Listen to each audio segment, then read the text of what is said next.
sesuatu yang pasti terjadi. Setiap yang bernyawa pasti mati. Allah mengatakan kullu nafsin dha'iqatul maut. Setiap jiwa, setiap yang bernyawa pasti akan menemui ajalnya, akan merasakan yang namanya mati. Maka setiap kita yang Allah perintahkan, Allah jadikan tujuan pencipta kita adalah beribadah kepada Allah Subhanahu wa taala, maka kematian ini harus menjadi sesuatu yang terus kita persiapkan. Sesuatu yang dia pasti akan datang, walaupun tidak tahu kapan waktunya, maka itu berarti dekat. Ibu-ibu ya, pasti akan terjadi, tetapi tidak tahu kapan waktunya berarti itu dekat. Tapi sesuatu yang dia tidak pasti, bisa jadi bisa enggak, maka itu jauh. Ini yang harus kita paham bersama, bahwasanya kematian itu adalah sesuatu yang dekat dikarenakan memang dia pasti akan terjadi. Nah, maka kita sebagai seorang muslim diperintahkan oleh Rasulullah SAW untuk sering-sering mengingat kematian.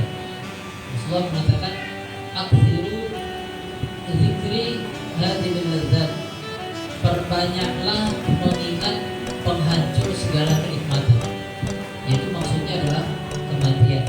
Yang tadinya bisa merasakan nikmatnya hidup, dengan mati putus kenikmatan hidup tidak dirasakan lagi. Ini kemudian untuk semakin mengingatkan seorang muslim, mengingatkan kita semua tentang bagaimana kematian akan selalu mengiringi kita. Tidak ada seorang pun dapat terhindar dari kematian. Bahkan ibu-ibu, seseorang ketika sudah ditetapkan dia meninggal di satu tempat, maka akan Allah membuat skenario dia akan pergi ke tempat itu. Kadang ada orang dia belum pernah ke situ sekalipun, pas sekalinya di situ, pas kemudian meninggal. Karena itu Allah takdirkan dia meninggal di sana, dia meninggal di tempat itu. Belum pernah sekali-kalinya naik pesawat, pas naik pesawat kemudian ternyata terjadi musibah. Ini bagian dari takdir Allah Subhanahu wa taala. Nah, kemudian bagaimana kita ketika misalnya ini tema kita tentang kematian, bagaimana sikap kita atau apa yang kita lakukan ketika kita mendapati seseorang sedang dalam kondisi sakaratul maut. Ya, ini kan kalau konteks kita, persiapan kita untuk menghadapi kematian. Tapi kemudian kalau kita dihadapkan pada orang dalam kondisi sakaratul maut, maka apa yang kita lakukan? Yang pertama adalah kita diperintahkan untuk mentalkinnya. Ibu ya, untuk mentalkinnya. Mentalkin itu dengan mengulang-ulang kepada dirinya, membimbingnya untuk kemudian membaca kalimat la ilaha illallah. Kenapa? Karena barang siapa yang akhir hayatnya Rasulullah SAW mengkana akhiru kalamihi la ilaha illallah dakhalal jannah. Barang siapa yang terakhir, kalimat terakhir yang terucap dari lisannya adalah kalimat la ilaha illallah, maka dia akan masuk surga. Tapi ini semua baru tergantung kepada amalan. Kadang udah capek dinding ucap la ilaha illallah segala macam, malah aneh-aneh ucapnya. Setiap orang ibu bapak ibu akan kondisi kematiannya mengikut kepada kesehariannya ketika dia hidup. Maka tidak jarang ada orang yang ketika dia dalam hidupnya sering bermaksiat, meninggal dalam kondisi maksiat yang sering dilakukannya. Kadang pas sakaratul maut bukannya dia ingat Allah, malah kemudian dia menyebut-nyebut sesuatu yang terkait dengan maksiat yang sering dilakukannya. Tapi kebalikannya, orang yang sering atau melakukan ibadah kepada Allah Subhanahu wa taala, rutin beribadah kepada Allah Subhanahu wa taala, maka akan meninggal dalam kondisi beribadah juga. Sedang sholat kadang meninggal. Ada orang sedang ceramah pun ada yang meninggal. Ya, memang itulah takdir Allah Subhanahu wa taala.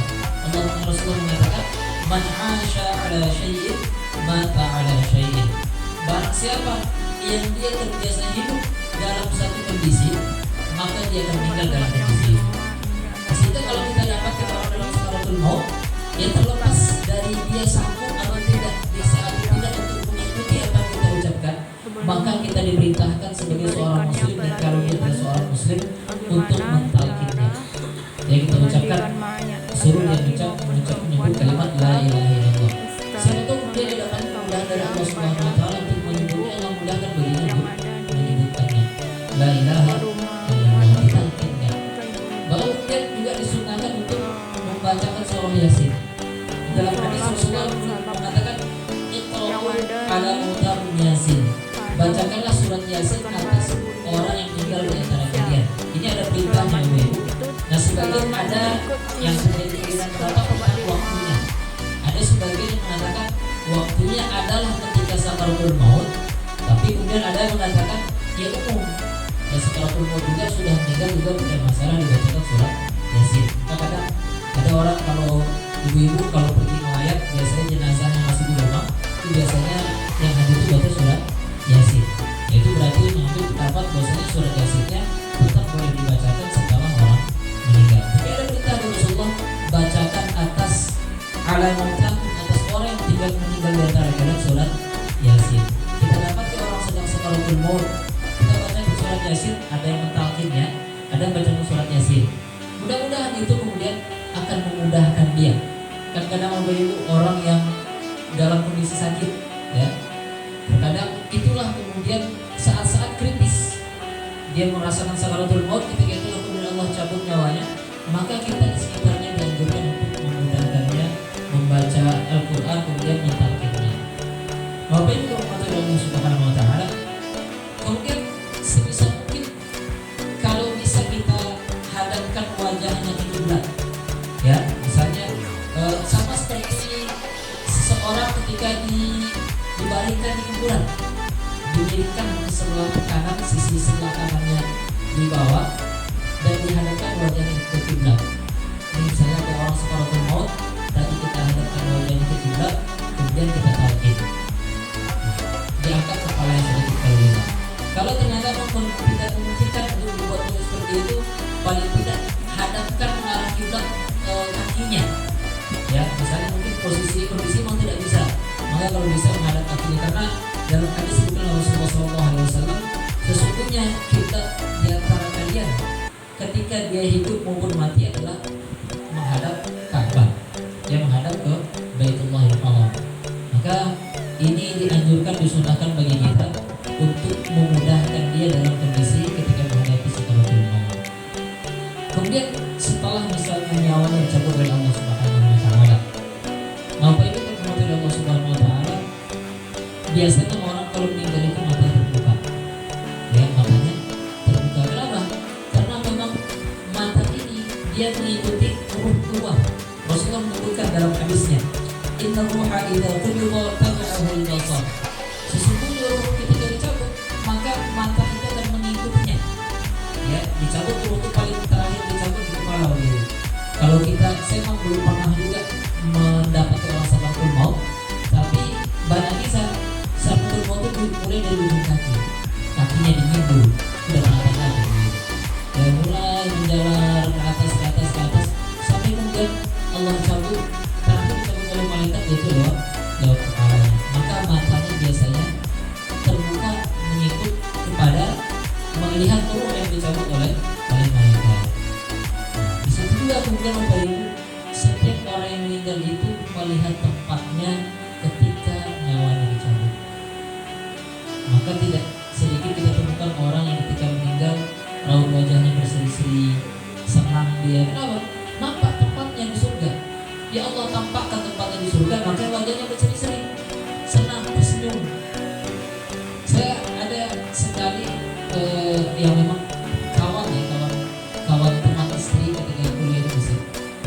Itu Masya Allah meninggal, ya ini apa istilahnya, beliau ketika itu menjadi korban, ya korban apa istilahnya, perempuan ya beliau itu, tapi dia kemudian lompat dari mobil dan meninggal, ya ketika itu akan, mohon maaf, diperkosa seperti itu, lompat dari mobil, lebih milih lompat kemudian meninggal. Subhanallah, ada itu foto yang saya saksi dan saya kenal orangnya gitu ya. Dibandingkan foto ketika beliau hidup dengan ketika meninggal itu, lebih indah senyumnya ketika meninggal. Lebih indah senyumnya gitu ya. Meninggal ini pertanda sama timah. Ya, di antara pertanda sama timah, kalau wajahnya berseri-seri, karena Allah tampak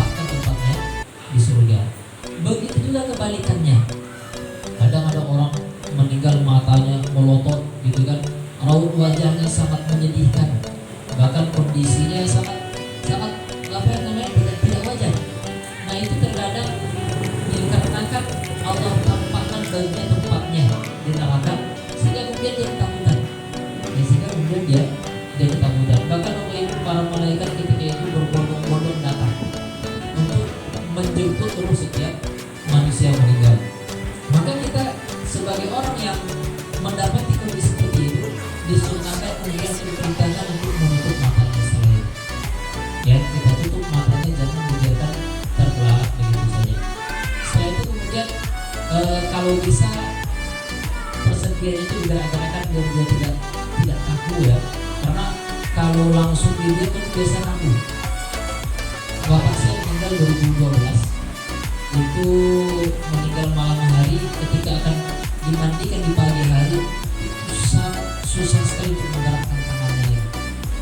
Mungkin ketika awal meninggal itu tidak digerak-gerakkan di rumah sakit di tempat seperti ini.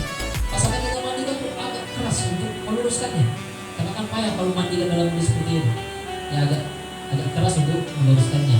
Maka dilenturkan persendiannya sehingga kemudian tidak ini. Sehingga maka disunahkan kemudian menyegerakan penggaraan jenazah.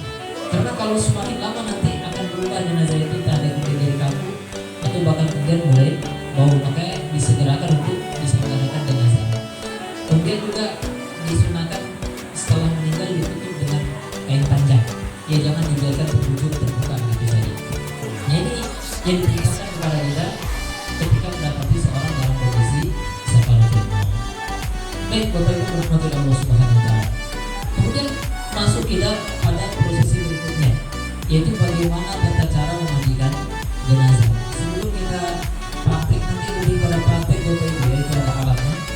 Saya ingin sedikit menjelaskan terlebih dahulu bahwasanya memandikan jenazah ini sama prosesnya dengan mandi junub.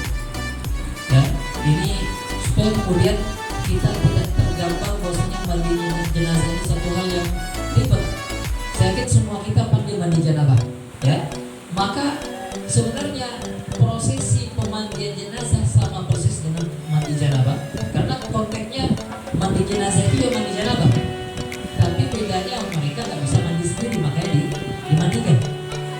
Saya banyak menemukan masyarakat, bahkan ada yang setelah saya menyampaikan materi seperti ini, mereka baru mengatakan, Pak Ustaz, kalau kayak gitu mas saya nggak takut lagi mandikan jenazah. Selama ini saya takut apa istilahnya, ada aturan baku yang tidak boleh salah, nanti tidak sah mandikan jenazahnya. Saya kata tidak seperti itu. Sehingga kemudian mengatakan kalau seperti itu, masya Allah, ya tinggal berani atau tidak lagi, karena sebenarnya tidak terlalu sulit. Nah, di dalam setiap syariat ada yang disebut dengan rukun, ada sunnah. Ya, ada yang disebut dengan rukun, ada sunnah. Yang namanya rukun itu sesuatu yang tidak boleh ditinggalkan, harus dilakukan. Yang namanya rukun, sesuatu yang harus ditinggalkan, tidak boleh ditinggalkan. Wudu ada rukunnya, ada rukun wudu, ada sunnah wudu. Ada rukun sholat, ada sunnah sholat. Semua ibadah ada rukun, ada sunnahnya. Mandi jenazah juga sama, ada rukun, ada sunnahnya. Maka rukun ini tidak boleh tinggal, sedangkan sunnah itu adalah anjuran tambahan yang sebaiknya dilakukan. Tapi kalau pun tertinggal, maka mandi jenazahnya sah. Ya, memandikan jenazahnya tetap sah. Ini supaya kemudian kita tidak terlalu takut untuk memandikan jenazah kalau ternyata ada yang tertinggal, kalau seandainya ternyata hanya sunnahnya saja. Ya, tapi itu tadi sebagian orang, wah kayaknya ribet nih Ustaz, banyak banget tata caranya. Yang banyak itu sunnahnya.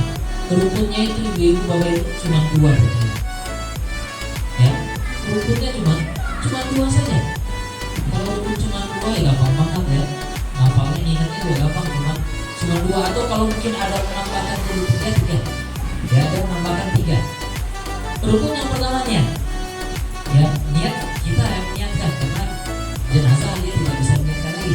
Kita meniatkan untuk memandikan jenazah ini, ya, memandikan jenazah ini. Diniatkan niat itu tempatnya di hati, tidak mesti diucapkan, tapi kalau mau dilafazkan pun tidak masalah. Sehingga untuk susunan kata bakunian itu sendiri sebenarnya tidak ada. Untuk susunan kata bakunian itu sebenarnya tidak ada karena tempatnya di hati. Cuma kalau dilafazkan, kalau dalam mazhab Syafi'i untuk menguatkan apa di dalam hati maka itu diperbolehkan. Maka dalam mazhab Syafi'i dianjurkan dilafazkan untuk menguatkan apa yang di dalam hati.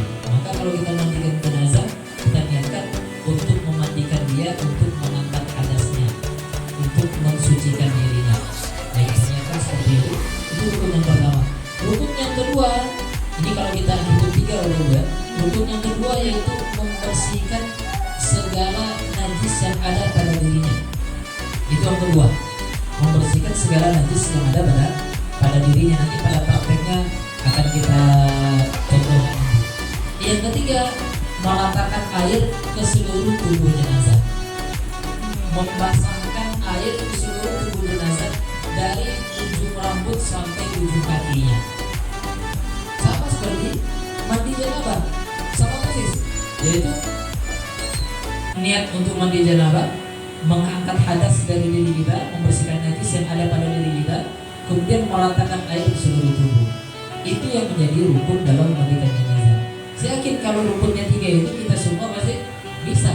Oh, kalau itu bisa aja. Tinggal niat, kemudian kita bersihkan tempat yang ada najis di sana. Setelah itu diratakan air seluruhnya, maka sudah sah. Tapi tentu apa? Kita ingin yang sempurna. Yang sempurna itulah nanti kemudian dengan sunnah-sunnahnya diajarkan oleh Rasulullah SAW. Yang itulah kemudian nanti akan sedikit banyak aturannya. Ya, tapi tadi kalau tertinggal 1-2 atau tidak dilaksanakan 1-2, yang penting rukunnya terlaksana tidak masalah. Asal sudah basah seluruh tubuhnya, nanti ketika sunnahnya ada yang terlewat maka tidak masalah. Cuma itu tadi kurang afdol saja. Ya, ini lebih kepada masalah afdol dan tidak afdol, bukan masalah sah dan tidak sahnya. Itu yang pertama Bapak Ibu ya. Sehingga kemudian jangan kita bayangkan sulit untuk memandikan jenazah. Bukti yang kedua, siapa yang boleh memandikan jenazah? Ini tadi yang saya sebutkan di awal. Siapa yang boleh atau berhak memandikan jenazah? Yang pertama yang paling berhak adalah kalau ada wasiat. Kalau ada wasiat dari yang meninggal ini, maka orang yang diwasiatkan yang paling berhak. Misalnya, kalau saya meninggal, saya minta tolong dimandikan dengan fulan misalnya. Ya Bapak Ibu, kalau kita lihat Presiden Indonesia yang pertama, Soekarno, yang mandirinya siapa? Buya Hamka. Padahal Buya Hamka dipenjara oleh Soekarno. Tapi begitu mulianya hati Buya Hamka, walaupun beliau dipenjara nggak ada dendam.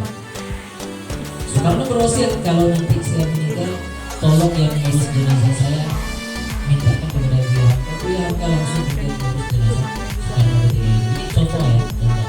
Maka itu tadi, kalau ada wasiat, maka yang hidup pasti dia ya. Apa wasiatnya? Kalau diminta diwasiatkan kalau mati dengan sepulang misalnya, maka cari orang yang bersangkutan. Cari orang yang bersangkutan. Ada ini kisah terjadi di negara Arab sana. Ini masalah bagaimana apa istilahnya kuatnya kesolehan seorang ini sangat kemudian mempengaruhi sesuatu yang kayaknya mustahil terjadi. Ya, jadi seorang ayah ini berwasiat kalau dia meninggal tolong dimandikan oleh si fulan, ya sahabat dekatnya dahulu, ya sahabat dekatnya dahulu, yang anak ini tidak tahu itu siapa. Tapi qadarullah ketika sahabatnya yang bapak ini meninggal, pas sahabatnya ini kemudian berkunjung, bagaimana kemudian Allah menyatukan kembali. Ya, ini kalau orang-orang beriman akan Allah kuatkan mereka ikatan keimanannya. Nah, ini yang pertama Ibu, yang diwasiatkan yang paling berhak. Kalau tidak ada, maka yang kedua yang paling berhak adalah keluarga dekatnya. Dan harus satu jenis kelamin. Laki-laki boleh memandikan laki-laki, perempuan yang boleh memandikan adalah perempuan saja.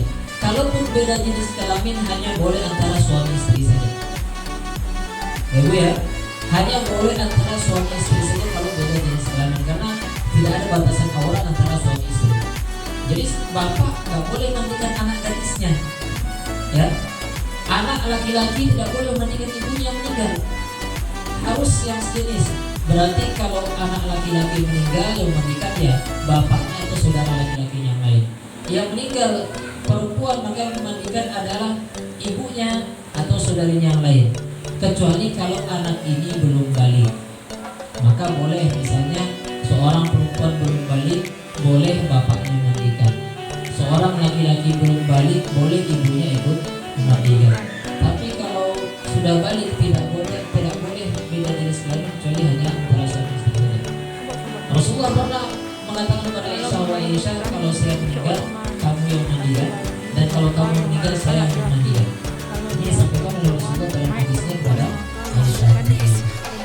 Maka itu tadi hanya boleh antara suami dan istri. Kalau seandainya misalnya ada di satu tempat ternyata yang meninggal misalnya laki-laki, itu perempuan semua, tidak ada laki-laki, gugur memandikan jenazahnya, diganti tayamum saja. Saking tidak bolehnya dimandikan oleh lawan jenis. Sampai segitunya ya. Sama seperti ketika seorang akan berwudu, nggak ada air ya sudah, maka diganti dengan tayamum. Akan berwudu sakit karena tangannya tidak bisa menyentuh air, maka diganti dengan tayamum. Atau kebalikannya di satu daerah yang tinggal perempuan yang ada satu laki-laki semua, walaupun kayaknya ini langka terjadi ya, sangat tidak mungkin terjadi. Maka itu tadi yang memandikannya adalah atau memandikannya gugur kemudian digantikan menjadi dengan tayamum. Baik, nah itu sedikit ya tentang memandikan jenazah. Kemudian kita langsung ini dulu ya, biar sambil praktek ibu-ibu sehingga kemudian lebih memudahkan. Bisa duduk ke dalam ini. Ya. Sobat-sobat di rumah, sekarang kita akan praktek Ada cara boneka. memandikan mayat. Selamat mengikuti yang berpuasa di rumah. Ya. Dan juga payah nyari relawan biasanya ibu ya. Nah ini ambil ada boneka. Lengkap nih Pak anggota tubuhnya. Tangannya hilang.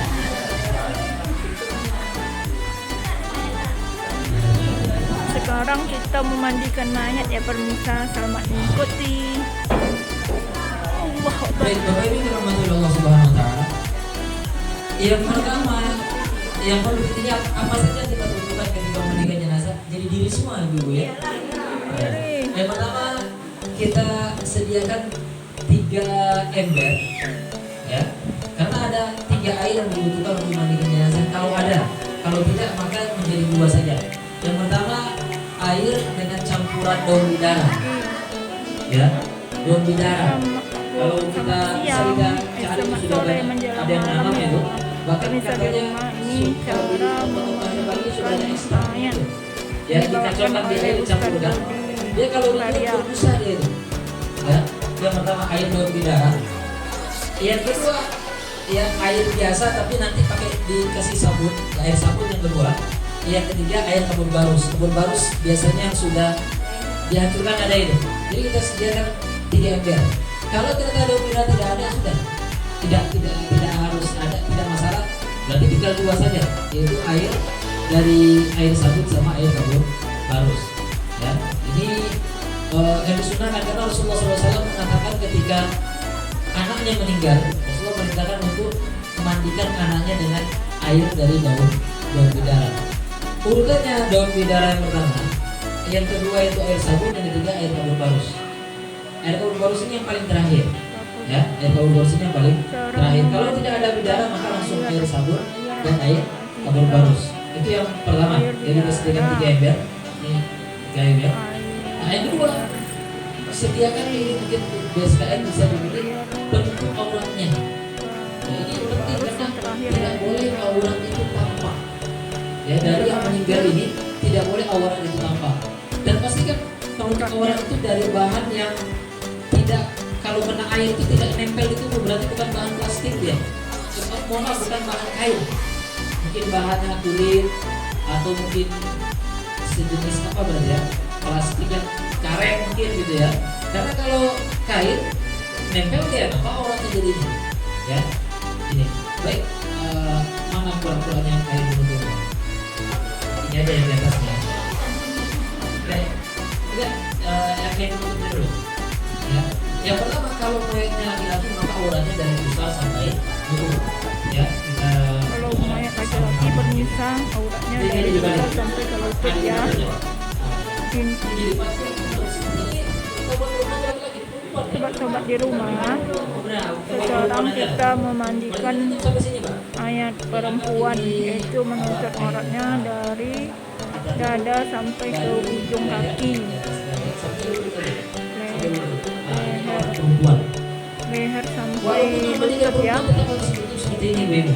Ya, walaupun mandikan perempuan, kalau laki-laki maka cukup sampai di sini saja. Setelah itu kemudian jenazah dalam kondisi normal kan ada pakaiannya, itu akan sulit kalau kita buka normal, biasa digunting. Ya, digunting maka misalnya ada gunting, kita gunting saja. Kalau misalnya dia pakaiannya atas bawah, baju dan celana, maka gunting dari atas dulu, kita gunting saja ya, kita gunting. Nah, kalau saya gunting kan ada rusak nanti. Ya, gunting biasa. Cara Ini ada memandikan kita gunting mayat dua sisi dulu, Bu Ibu ya.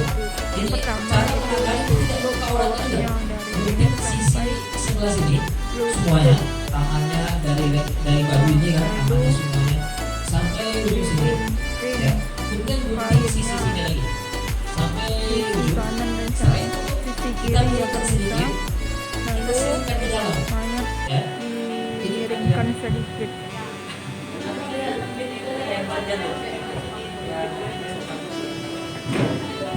Ini sobat-sobat di rumah, pelatihan cara memandikan mayat perempuan ya pemirsa. Selamat mengikuti.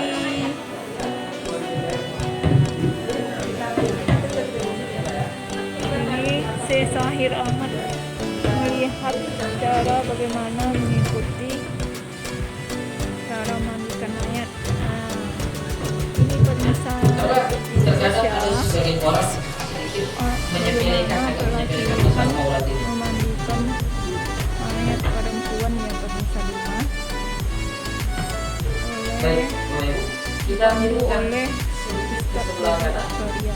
Ya. Jadi Kita sekarang tinggal kita kita sedikit ke dalam mengiringkan si mayat dan yang tadi sudah kita lihat yang ujungnya dengan kain dan kita putih berikan di sini masukkan. tinggal tarik, ya tinggal tarik saja. Ya ini karena sebelah sini udah masuk alat. Ini kan tadi yang dibentuk sebelah sini, ya. Yang ini kan kita selip ini, yang bagian atasnya otomatis langsung ditarik saja. Ini sudah terbuka tadi. Kalau ini ya Bapak Ibu ya, kita tarik saja sehingga auratnya tidak tampak. Karena memang tidak boleh Aurat melihat. mayat tidak boleh kita lihat Dan setelah pemirsa. kemudian tadi kita lepaskan, ya kita tanggalkan dari pakaian yang sudah ditanggalkan, maka yang pertama kita lakukan adalah membersihkan dulu anggota-anggota tubuhnya. Seperti misalnya kalau Cara tubuhnya panjang, memandikan maka tidak masalah dulu mayat karena ada sebagian pemahaman kita yang harus boleh panjang sesuatu membersihkan jasad jenazah itu membersihkan dulu pemahaman yang kurang tepat, ya. misalnya Aturan tubuh sama seperti kuku panjang biasanya harus kalau dipotong buat pemirsa. kalau haid ada pemahaman tuh, nggak boleh ada rambut nggak rontok, ada kuku itu nggak ada seperti itu. Ya nggak masalah potong kuku, terserah rambut rontok juga, terserah ada aturan yang kemudian harus untuk dimandikan juga tidak. Maka kalau Jadi kita cara memandikan mayat perempuan ini yaitu kalau bahkan panjang kemudian ada sebagian orang kalau misalnya ada harus dipotong ya ibu-ibu pemirsa. yang seperti misalnya bulu ketiak misalnya terlalu lebat, ini bersihkan boleh tidak masalah. Yang Kalau harus ada dibersihkan dulu. rambut-rambut Ya. Setelah kemudian kita bersihkan, kita buang saja. bersihkan. Nggak perlu nanti kemudian itu digabung dengan jenazahnya, digabung dengan kafannya tidak. Ya, dibuang saja. Tidak masalah. Sama mohon maaf seperti kotoran dalam tubuh kita. Kalau keluar ya sudah, keluar ya sudah, tidak ada urusan lagi. Ahmad, Ya, setelah Ahmad, itu, Bapak Ibu, mana kita kakak? bersihkan. Panggil kakak sini ya. Setelah itu kita Pergi bawa sini, suruh nengok on mandiin mayat nah. Mana kakak? Ah, sini kak. Ini Zahira baru pemirsa di rumah mengikuti cara memandikan mayat perempuan ya. bagusnya dengan dua tangan deh, ya kalau bisa deh, atau satu itu saja dengan jempol kita, Jadi, ya ada misalnya orang pegang ya, ada banyak perempuan itu dibutuhkan. Ini hanya untuk memastikan tidak ada lagi persoalan yang ada di kulitnya. Dan masalah keluar kan kalau ada, kalau itu ada di luar. Kalau berapa kali kita tekan di kulitnya sampai ke bawah, maka setelah itu kita balikkan lagi. Ini rukun yang kedua tadi Bu ya, membersihkan, membuang najis dari diri dan tubuhnya. Kemudian ini tadi ada, kita sediakan kain untuk kolak atau tisu lah, tisu kemudian kita ini masukkan tanpa buka aurat, dan tanpa buka auratnya kita bersihkan tadi. Dan kita bersihkan mungkin ada yang keluar dibersihkan. Misalnya dilihat kalau ada datik sampai bersih emang kubur dan tubuhnya, ya kubur dan tubuhnya dibersihkan, tidak ada lagi najis yang menempel di sana. Kalau ternyata misalnya ya ada orang yang istilahnya keluar terus misalnya, maka kalau bisa disumbat ya disumbat pakai misalnya segala macam. Tapi kalau tidak bisa juga, maka nanti diakhirkan itu. Kalau itu sibuk ketua itu kan sampai kapan di luar terus ya sudah. Kalau sudah itu nanti terakhir lagi pas akan mengkafatkannya, memang harus dipastikan dibungkus sehingga nanti kain kafatnya tidak kotor, tidak kotor aja. Dan setelah tadi kita bersihkan itu, maka kemudian kita masuk kepada sunnah yang pertama atau mungkin sunnah yang kedua, berarti setelah tadi dulu, yaitu mewudukannya dengan sempurna. Dia wajib sebelum dimandikan yaitu diwudukan dengan sempurna terlebih dahulu. Wudhu dengan sempurna, kita ambil tangannya ada ya kita wudhu sempurna dulu ibu. Dimulai dengan dibasuh kedua telapak tangan, ya kedua telapak tangan dibasuh, kanan kita basuh, kiri kita basuh. Setelah itu kita kumpulkan, ya wudhu sempurna ya, kita kumpulkan, masukkan kalau bikin pakai kapas atau apa, kita masukkan ke tulang mulut ini. Kita bersihkan, tidak perlu memasukkan air ya, nanti air keluarnya lagi, kita bersihkan saja. Kemudian hidungnya kita bersihkan dengan kapas, mungkin apa kita bersihkan.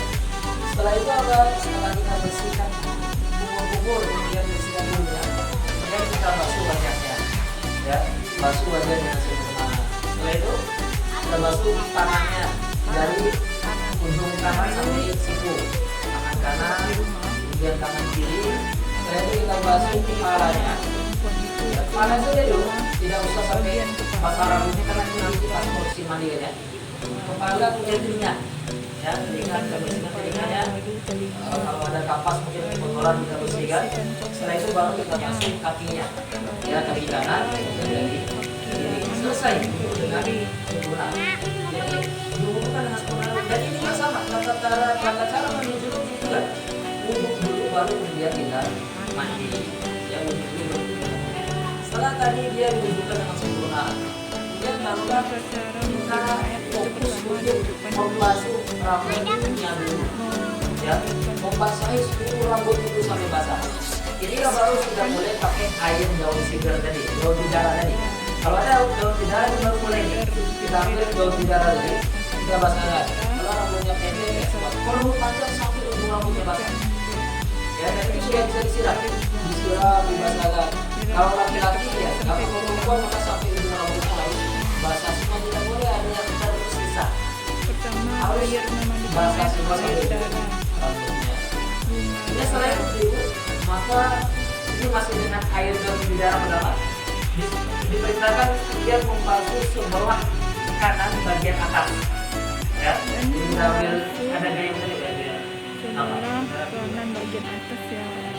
Kita ambil, kita siram dengan daun bidara tadi, siram sampai Air untuk mandi kembalinya ada tiga.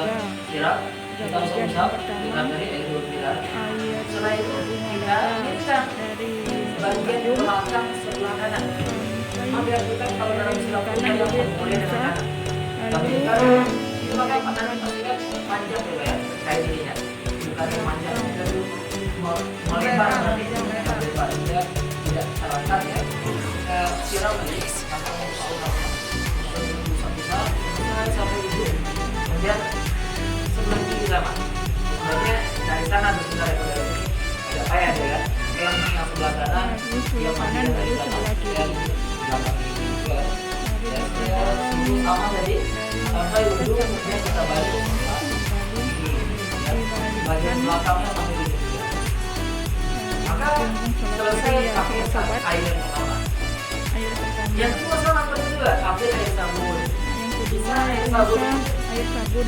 Airnya dicampur dengan sabun atau air biasa saja, kemudian kita basahi dengan sabun. Terus yang kedua, basahi rambutnya pakai sampo mungkin, ya kan, pakai sampo. Sampai ujung kaki Ya, sebelah setelah kanan ya itu pemirsa. kita siram pakai air biasa, habis itu sabunin. Ya, sebelah kanannya, kemudian belakangnya, setelah itu kita siram sampai ke sini. Pegang Ini aja juga sama, dan depannya sabunin, belakangnya sabun dulu, kemudian siram sampai air memandikan saya mayat ini bisa di rumah ada 3 bagian. Yang pertama air bunga darah, yang kedua air sabun, yang ketiga air kapur baru misalnya bisa. setelah dimandikan tadi ternyata kurang bersih, ya kurang bersih, Kalau maka seandainya diulang lagi kan dengan tata cara pakai air sabun dan itu dengan air kapur baru. Jadi kapur baru selalu terakhir. Kalau tadi misalnya dia ada 3 tadi air daun sidar itu tak perlu lagi. Air daun darah jadi tidak perlu lagi, cukup pakai sabun dan kapur baru.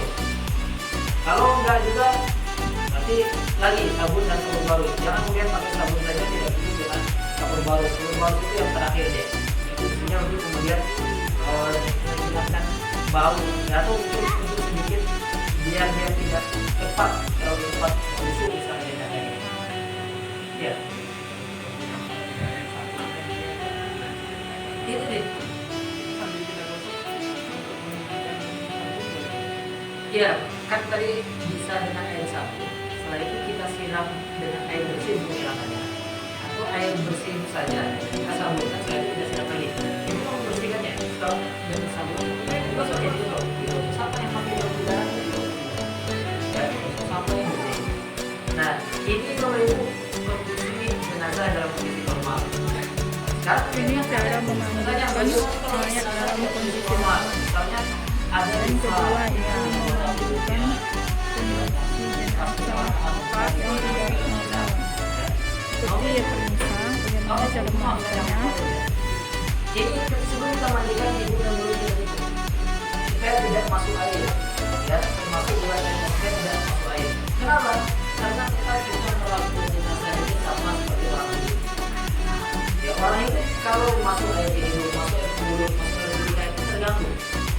Walau alam apakah dia masih bisa melakukan atau tidak kita tidak tahu. Tapi sebagai orang muslim kita tetap melakukan saudara kita yang meninggal ini sebagaimana mereka hidup, kita tidak boleh menyakiti. Maka itu tadi, kalau dalam kondisi dia luka, ya kondisi dia luka, kalau misalnya dia dipermal, dia lukanya itu, kalau bisa dibuka, Zaira, anda kesini Zaira. Halo. Yang misalnya ada luka bekas jahitan, dibuka dan dia sudah dijahit satu juga, bisa pakai air saja. Jangan disiram. Ya, itu sama kayak orang luka, disiram sakit. Ya, disiram sakit.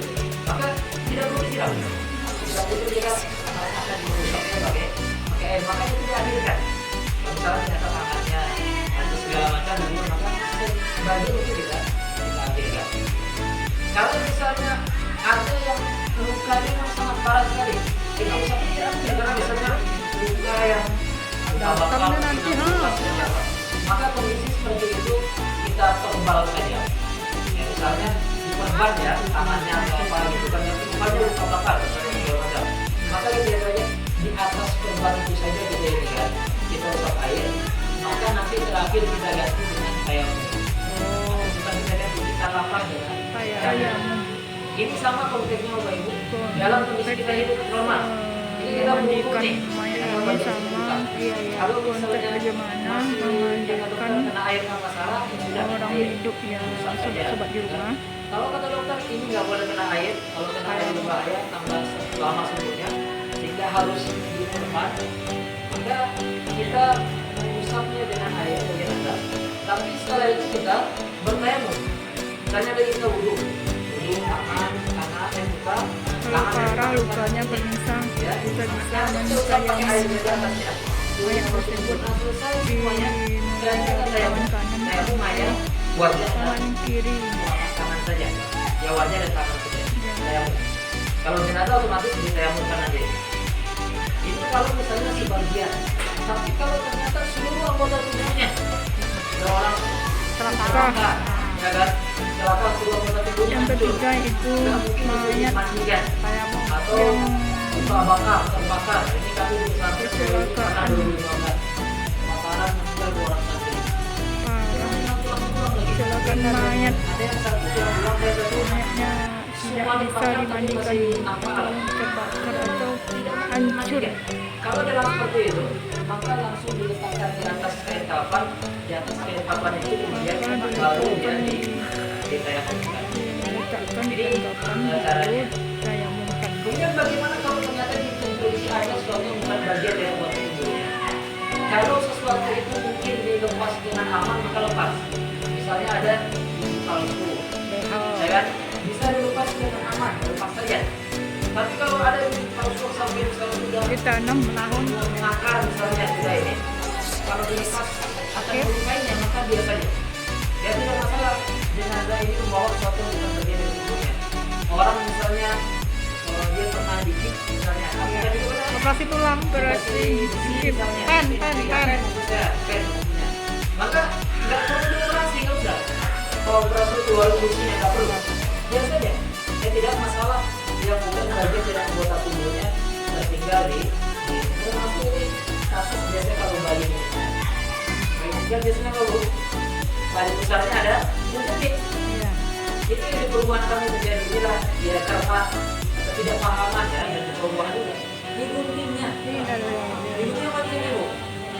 Keluar darah. Nanti kalau misalkan bayangkan ya, kalau pemahaman mereka, bukan boleh ini bukan bagian dari tubuh dia nih. Iya. Harus kita buang. Ini guntingnya. Dia dari itu. Kenapa? Ini ibu paham ya? Kenapa dibentuk satu titik yang kita Tidak keluar darahnya. Iya. maka dia harus sampai kering lepas sendiri. Iya. Jadi di rumah kami ya itu ketika itu saya tidak hadir. Jadi apa istilahnya mereka inisiatif sendiri gitu kan. Diguntingnya setelah gunting mungkin akhirnya kerepotan untuk mengikatnya lagi. Oke pas kasus itu ada lagi bayi yang tinggal kita lakukan. Ini nggak apa-apa sudah dimandikan itu biasa. Jadi itu dikumpulkan saja nanti pas di kapalnya tinggal kita dipakai saja kita. Ya, silakan ibu.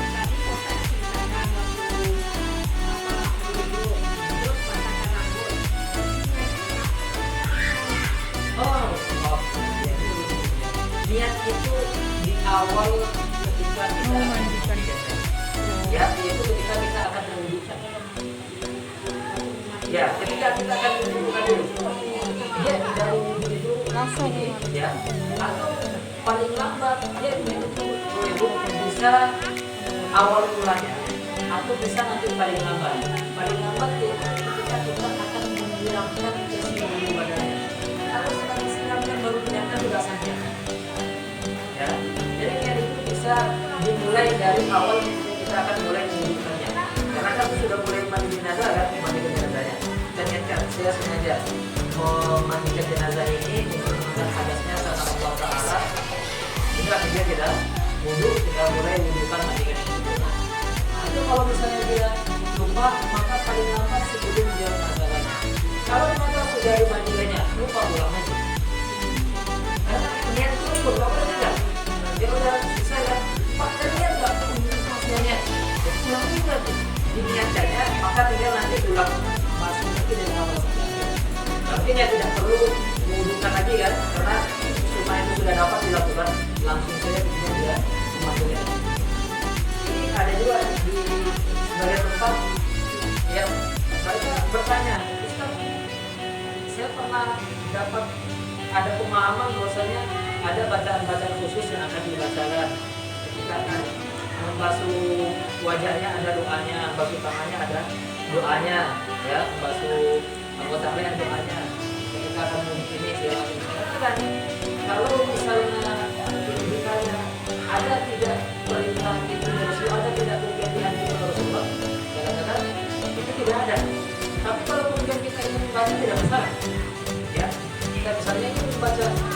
doa. Kemudian ketika akan basuh wajah kita baca doa itu atau doa apa yang sebenarnya tidak masalah juga. Ya tidak sampai pada menyebab misalnya tidak sah mandi jenazah tidak. Tapi kalau tidak dibaca doa pun tidak masalah karena memang tidak ada itu diperintahkan oleh Rasulullah. Nah ini yang pertama bikin orang itu takut mati jenazah. Ya, karena kenapa itu? Saya kira Ustaz ada doa ini segala macam. Cuma niat saja benar-benar. Ya ada doa khusus gitu. Ini segala macam. Tapi kalau misalnya hanya ingin baca doa ketika ini segala macam, maka juga tidak masalah. Ya, kembali kepada pemahaman masing-masing karena itu tidak sampai pada tahap menyebabkan batalnya atau tidak sahnya mandi. Ya sekarang itu. Nah, ya tidak masalah juga. Ya, tapi kalau misalnya yang ibu seperti itu, sebaiknya dibuat 2 kali saja. Yang pertama diwudukan, setelah dimandikan selesai itu wudhu tidak masalah. Ya, dia dapat karena sunnahnya dan Nabi di awal. Ya, diwudukan di awal dulu, kemudian baru dimandikan. Kalau misalnya kita tambah diwudukan di akhir itu masalah. Ada dari awal wudhu di akhir itu tidak masalah. Jadi saya katakan sekali lagi tidak sampai menyebabkan batalnya mandi jenazah. Ya, dalam Islam itu fleksibel ya. Banyak hal-hal yang sebenarnya fleksibel, kita tidak perlu tahu kamu. Katanya wudhunya harus di akhir. Sudah kalau di akhir kan boleh masalah. Yang nggak boleh kemudian cuma diwudhu. Saya dua nggak boleh. Nggak masalah 2 kali.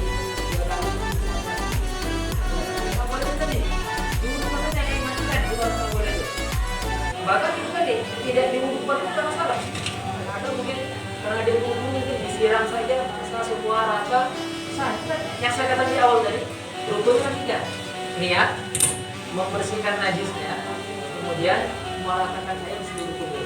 Kalau itu terlaksana, yang tadi mungkin tidak dilakukan pada kalau dilakukan lebih baik lagi. Dilakukan lebih baik lagi.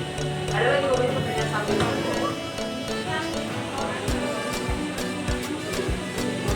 nggak masalah ibu, nggak masalah. Aku nggak ini yang saya katakan tadi.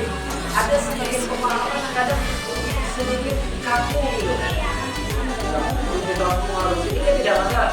Karena pacarnya pasti dagingnya nanti kan, harus dia nggak masalah. Satu lagi nggak masalah. Tidak ada aturan baku seperti itu. Yang penting mereka semua harus dirasa seluruhnya. Ya, saya kata terlepas mungkin kalau dia punya pikiran nggak boleh putus deh.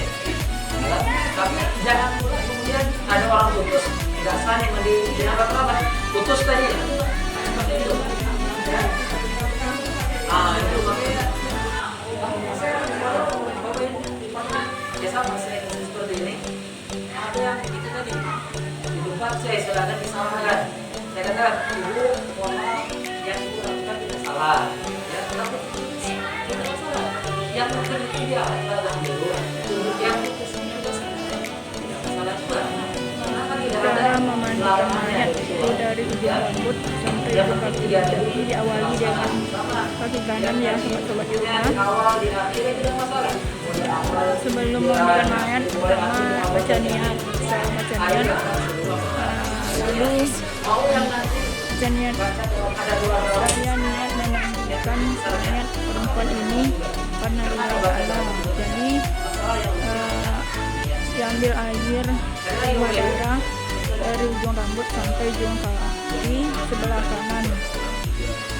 Terus yang kedua air sabun. Yang ketiga baru air kapur baru seperti misalnya.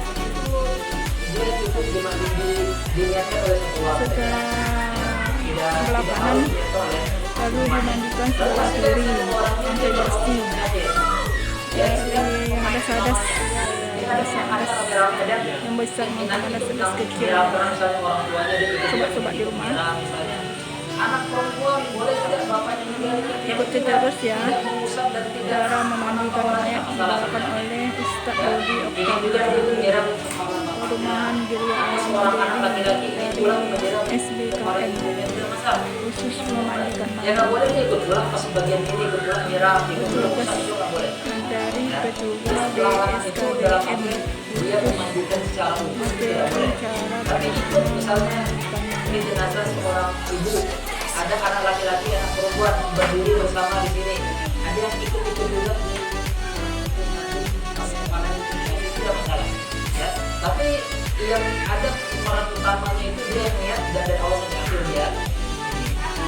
Boleh bertiga, boleh kalau dia mayat laki-laki dimandikan dengan tidak orang muslim atau kalau mau dia perempuan mandikan dengan muslim perempuan yang bisa di rumah yang tidak yang harap tuh itu kalau mayat laki-laki dimandikan dengan petugas perempuan itu tidak boleh, haram hukumnya. Yang benarnya itu kalau mayat laki-laki dimandikan dengan laki-laki, kalau mayat perempuan dimandikan dengan perempuan.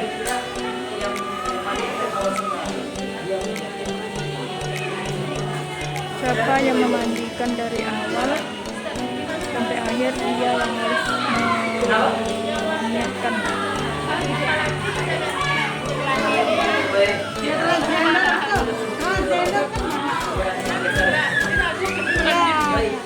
Ya, di dalam Islam ada orang ada yang sebut dengan ada orang disebut dengan apa istilahnya itu ya, yang memiliki dua kelamin. Dari yang punya dua kelamin itu di dalam Islam dia harus memilih. Ya, ketika dia sudah kawin harus pergi ke dokter. Ya, kemudian mengungsikan salah satunya. Dia biasanya kalau dua kelamin itu sebenarnya hanya satu yang mengungsi. Satunya mohon maaf cuma tambahan saja. Misalnya, enggak ini dua kelamin Bapak Ibu ya. Dia punya kelamin laki-laki dan perempuan dalam tubuh itu. Itu biasanya organ dalam tetap satu. Ya, organ dalam tetap satu saja berfungsi sebenarnya. Tapi orang kalaupun ada yang berfungsi dua-duanya, maka dia harus memilih. Karena nggak boleh dia ikut karena amalan laki-laki dan perempuan beda. Ya, maka pergi ke dokter. Makanya dok ini yang lebih dominan mana? Kalau ke dokter, kamu ini dominan perempuan. Maka kelamin laki-laki dia dioperasi dihilangkan. Kalau ternyata kata dokter kamu dominan laki-laki, maka yang perempuan dihilangkan. Tapi dia aja. Ini sebelum balik sudah harus memilih. Ini yang Bapak Ibu ya. Ini yang pertama, ini kan orang terlahir dalam kondisi seperti itu. Maka dia harus memilih. Karena kalau orang kembali dalam kondisi dia sebagai laki-laki, kondisi sebagai perempuan, kemudian berubah kelamin, maka perubahan kelamin tidak dianggap lagi. Dia tetap diukur sebagai kelamin asalnya. Ya. Mohon maaf, misalnya laki-laki berubah jadi kelamin perempuan, sehingga tetap laki-laki. Dia tetap wajib sholat selamanya. Kan tidak akan pernah haid ya, sebagai laki-laki kan. Ya, tetap dia wajib sholat selamanya. Tetap kemudian dia terikat dengan peraturan laki-laki. Dan ketika meninggal dia berpunya laki-laki. Dan dia berusaha dengan ganti kelamin. Silakan kepada Allah. Jangankan merubah kelamin, merubah wajah gila itu sendiri silakan kepada Allah. Orang yang merubah bentuk anggota tubuhnya tidak akan terbaca sampai kelamin. Bentuknya pesek dimancungkan itu berdosa. Tidak diperbolehkan. Jadi itu Bu ya. Kalau diharamkan oleh agama disebut dengan yang dua kelamin maka dia sendiri sebelum balik. Tapi kalau asalnya dia sudah kelamin dia akan merubah kelamin yang berdosa. Dan itu dia meninggal dia oleh kelamin sendiri. Tapi kalau dia tetapi kalau dia meninggal tetap memandikan secara laki-laki, mayat laki-laki. Dia permisa di rumah. Sebelum kita kampanye jenazah ini, ya itu bisa dibangun Bapak Ibu ya, memandikan ini. Ya. Jadi tidak ada yang sulit, ya tidak ada yang sulit, insya Allah mudah. Nah tadi setelah tadi selesai, kita kembali lagi tadi memastikan menolak di tubuh dan tubuhnya tadi benar-benar bersih tidak. Ini yang tadi kita lupa sama saya. Selesai tadi kita mandikan, kita bersihkan. Kalau ternyata tubuh sedang keluar itu tadi saya maksudkan tadi, kita ulang lagi. Itu berarti ya ulang lagi air sabun, air sabun baru. Cek lagi, sama juga. Kalau yang tadi kita keluar seperti itu, maka emang dia akan keluar terus. Ulang lagi niatnya, ya. Maka dia sampai 3 kali saja loh, ini pertama. Cek masih kotor, ulang lagi 2 kali. Cek masih kotor, ulang 3 kali. Setelah itu maka kita pastikan memang akan selalu keluar, kita tutup saja dulu. Ya. Enggak, langsung mandikan saja. Ya, langsung mandikan saja. Mungkin bisa memang butuh pakai kapas, pakai apa segala macam. Yang minta bantuan medis mungkin ya. Dokter sama ahli. Gimana cara nih? Dia keluar terus dari misalnya keluar terus cairan. Ya, dari kemaluan bisa keluar terus cairan. Maka mungkin minta kepada ahli untuk mengukurnya. Karena khawatir nanti akan berefek nanti ketika mengapaninya nanti. Ya. Termasuk pada kuku yang lain bisa ada darah mengalir dari mana, dari hidungnya, ya luka di mana itu, ya luka di tangan misalnya mengalir darah, ya pastikan kita sama medis untuk menghentikan darahnya. Untuk kita nanti tadi kain kafannya tidak ternajisi, ya kain kafannya tidak ternajisi, dia yang najis itu pelapisnya saja, dia jangan sampai kain kafannya ternajisi juga. Kalau yang lagi hamil terus Meninggal. ya tidak perlu dikeluarkan kalau anak sudah meninggal. Ya itu saya maksud tadi itu perlu kembali. Ya tapi kalau ternyata anak masih dikeluarkan harus dikeluarkan. Ya itu kewajiban medis dikeluarkan karena kalau terbuka. Kalau orang dulu mungkin tidak. Gimana cara keluarnya? Kalau sekarang sudah ada teknologi bisa dikeluarkan dan bisa dioperasi. Soalnya karena ada kebalikannya ibunya yang hidup anak meninggal di dalam masih dikeluarkan karena berbahaya bagi ibu. Tapi kalau juga nih anaknya masih di dalam, walaupun sudah sempurna, hampir 6 bulan misalnya, hampir 7 bulan. Kalau 7 bulan itu sudah hidup. Jadi Bapak Ibu, usia kandungan itu 6 bulan. Minimal. Ya, di atas 6 bulan maka dia sudah hidup. Ini di medis sudah terbukti dan dilakukan sudah disebutkan dari 15 abad yang lalu. Gimana ini? Rasulullah Al-Quran itu dari Allah. Kenapa sudah Allah sebutkan bahwasanya usia hamil dan menyusui itu 30 bulan. 30 bulan berarti berapa? 2 tahun 6 bulan, ya kan? Usia menyusui dan usia berapa? 2 tahun. Maka kalau ada kayak ini berarti usia menyusui 2 tahun, usia maksimal hamil itu 65 itu 6 bulan. Dan sekarang terbukti secara medis asal sudah 6 bulan itu kalaupun dilahirkan prematur selamat. Ya maksudku mungkin hidup ada, tapi kurang dari 6 bulan akan meninggal. Maka tadi meninggal karena usia 7 bulan itu karena ya kalau misalnya pas dicek anaknya masih hidup, kalau sudah meninggal tidak perlu dikeluarkan pun akan merusak anggota tubuhnya, merusak fisiknya, melukainya, terus tambah lagi kerjaan anaknya di dalam. Ada Bapak Ibu sekarang? Ya, serba kita Bapak Ibu ya. Baik, kalau tidak kita kapan lagi jenazahnya? Iya. Baik, ya.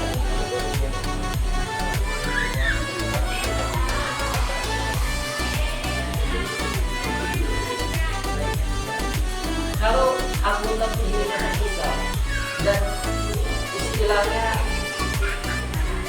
apa berbarengan dengan jenazah itu dimasukkan, ya dimasukkan. Tapi kalau misalnya kemudian setelah jenazah itu benar, tidak perlu dibongkar lagi kuburan, cukup itu dikubur saja.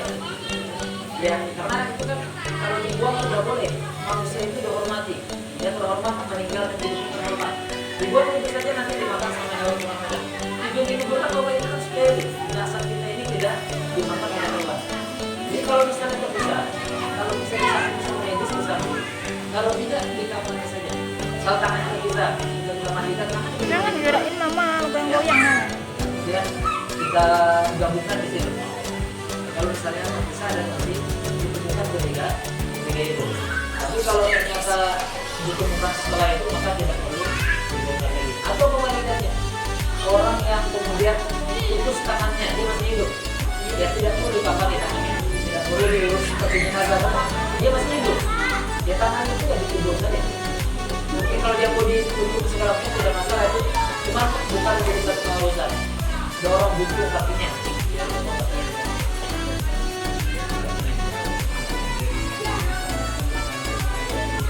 Itu saya maksud tadi. Kalau misalnya kata medis tidak perlu karena itu akan menyebabkan luka segala macam, medis yang bisa tahu ya. Nanti Pak kalau kayak gini nanti kita harus menjahit segala macam, maka tidak perlu. Tapi kalau misalnya kadang ini kalau dulu kami meninggal, luka-luka ini sampai lemaknya itu keluar, maka dimasukkan dan dijahit lagi. Malah berbahaya dibiarkan dulu kan. Ya kalau misalnya berbahaya dibiarkan dulu kan dulu.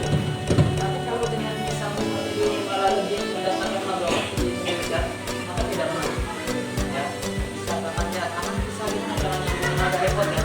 Sudah digabung saja dengan jenazah. Tidak masalah. Tidak ada harus menunggu atau nggak perlu juga nunggu lengkap pada tubuhnya.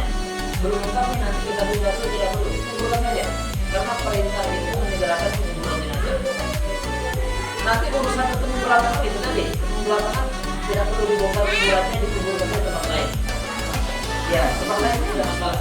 Sama seperti hari-hari lah istilahnya. Hari-hari kan dikuburkan di mana saja tidak masalah.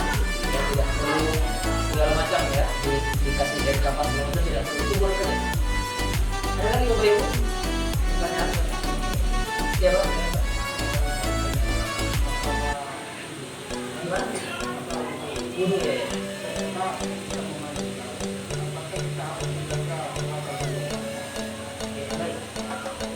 Karena sebenarnya memandikan jenazah ini dia terkait dengan sebenarnya membersihkannya itu. Ya. Kalau kita itu orang kan melaksanakan sholat, itu makanya memang diajarkan untuk di awal. Karena sholat kita di awal kita mandikan pasti kan semuanya, meskipun luarnya segala macam itu. Tapi kalau kita untuk seorang dia harus dalam satu waktu itu seorang akan sholat. Sholat karena kita menjalankannya.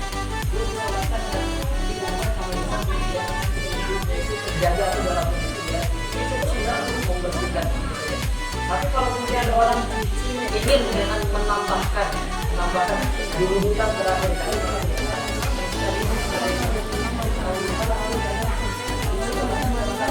boleh. Tapi kalaupun ada orang setelah dimandikan tidak dirubutannya, dia tidak masalah karena perintah berwudu itu adalah bagi orang yang akan sholat. Sedangkan jenazah meninggal ini dia disolatkan Bapak Ibu tidak terikat dengan tambahan amalannya. Ya, jenazah ini nanti dia terikat nanti terkait dengan yang dapat pahala itu kita menyolatkan. Dia hanya nanti pada konteks mendapatkan syafaat kalau yang menyolatkan itu 40 orang lebih. Ini nanti ada perintah Bapak Ibu. Kalau seorang jenazah akan disolatkan, pastikan disolatkan di tempat yang ramai. Ya, jangan tempat sepi. Kalau yang menyolatkan sudah 40 orang, ya, 40 orang ini akan menjadi tempat mandikan. Ya, Sobat di rumah, kalau kurang dari 40 maka mainnya disolatkan tidak dapat berjumlah 40 apabila ada orang, maka mayat tersebut akan mendapatkan syafaat dari orang yang menyolatkannya tersebut. ya bahkan ini tadi kan ada yang cuma didiamkan saja lagi karena tidak mungkin lagi ada yang Bapak Ibu tidak masalah, tidak ada larangan untuk haid ya. Dia kan haid, larangan haid itu kan tidak boleh sholat ya. Tidak boleh puasa ya. Tidak ada larangan haid, tidak boleh mandikan jenazah. Jadi kalau Dari wanita haid gimana ceritanya? Ya maksudnya tak terbakar, tak jatuh dari pesawat kan kadang udah nggak dikenalin lagi ke laki atau perempuan. salat goib ya. Mandi juga tak. Kalau Pemandi seandainya kita memandikan mayat, Ya kan biasanya udah dipulangkan tuh dalam peti. menstruasi dalam boleh memandikan mayat tersebut. Yang penting dia sejenis yang akan dimasuk peti itu bisa perempuan dijelas memandikan Iya perempuan kan udah dites, dan udah tahu laki-laki memandikan kerabatnya yang mana laki-laki. apa sama siapa kan dipulangkan ke keluarga jadi udah masuk peti semua tuh Kak. kalau nggak tahu kerabat terlepas dari itu, tapi kalau jenis keluarga biasanya ada tahu Iya, kromosom DNA kan. kerabatnya ada tahu siapa. Bahkan kalau mereka itu ya mungkin dari pihak siapapun nanti menentukan mana dia mandikan aja. Nggak tahu keluarganya siapa itu ya mandikan saja. Ya mandikan jangan kemudian saudara kita biarkan saja masih di kamar tidak boleh. Kecuali Bapak Ibu dalam kasus yang menjalani kesalahan. Tapi mohon maaf, kasus yang ditangani ada yang Ya, Ya. Cuma tidak mungkin maju. Ya. Karena kalau satu-satu memajukan dunia itu akan menyulitkan dan mendatangkan bahaya bagi hidup. Ya. Karena Penyakit. sudah bau segala macam. Makanya kadang kita lihat langsung dimasukkan ke lubang besar begitu. Pakai dozer. Tanpa dikapani karena kondisi seperti itu. Ya, akan membahayakan orang hidup. Tapi kalau satu dua ketemu ada orang menyelamatkan mandi kan boleh. Itu biasanya itu yang ada keluarga biasanya langsung dimasukkan di kubur. Ada lagi Pak? Ya. Ada lagi Ustaz. Apa lagi? Saya apa nih lagi? Baik, makan di mana? Pohon jenazah. Selesai. Sekarang sobat-sobat rumah kita akan mengafani banyak ya. Laki-laki itu terdiri dari 3 helai, ya, kain kapan. Kalau Kalau ini gitu, laki-laki kalau perempuan tiga 5 helai. Kalau perempuan 5 helai kain kafannya perisa. Biar dicontohkan bagaimana tidak terbuka auratnya. Ya. Ya. Kain apa yang gini? Baik. Sekarang cara mengafani mayat ya, sobat-sobat di rumah ikuti terus ya bagaimana cara mengafani mayat. Kalau mayat perempuan dimalai kain kafannya, sedangkan kalau mayat laki-laki cuma 3 helai kain kafannya. Sobat-sobat di rumah. Baik, Bapak Ibu Allah Subhanahu wa taala. Untuk kain kafan yang pertama dianjurkan berwarna putih, ya. Dan memang orang selalu pakai warna putih. Tapi kalau ada 1-2 orang misalnya tidak mendapati kain warna putih, maka sebenarnya boleh warna lain pun boleh. Tapi dianjurkan adalah berwarna putih. Untuk laki-laki 3 helai, ya 3 helai kain kafan. Untuk perempuan 5 helai, yang mana 1 helainya untuk baju kurungnya, 1 helainya untuk jilbabnya, 1 helainya untuk sarungnya, ya. Jadi perempuan itu 5, yang 2-nya untuk di bawah, ya. Yang 3-nya tambahan berarti jilbabnya, kemudian jubahnya, baju kurungnya maksudnya, kemudian sarungnya, ya. Nah, maka yang pertama kita siapkan kalau kita akan menguburkan mengkafani jenazah. Kalau ada tempat yang di atas, di tinggi misalnya itu lebih nyaman, tapi kalau tidak ada biasa orang di rantai kan, maka pertama kita taruh dulu kain untuk mengangkatnya nanti. Jangan langsung ini paling bawah.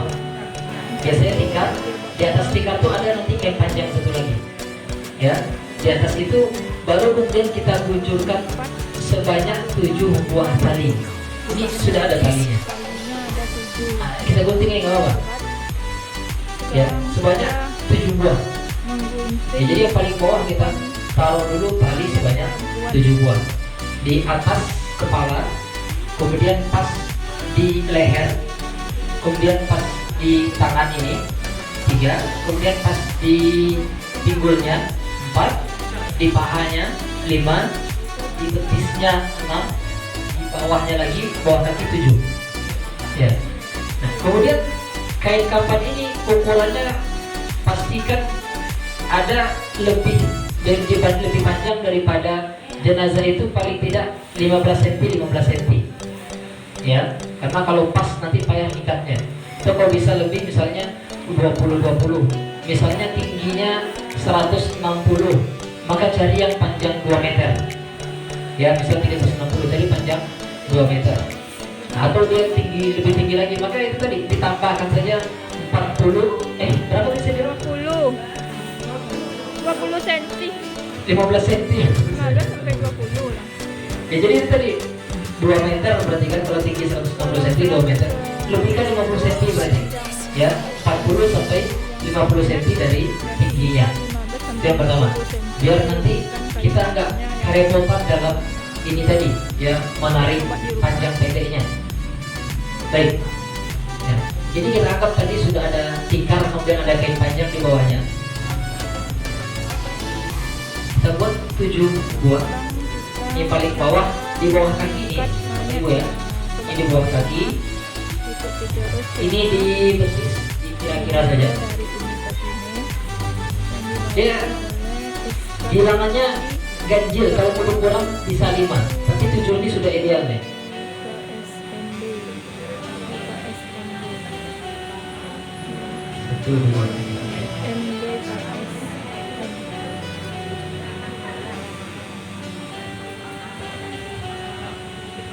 Ya, nanti apa? Ya, ini tuh contoh aja kan. Nggak bisa boleh potong. Ada yang pakai nanti. Oh gitu ya.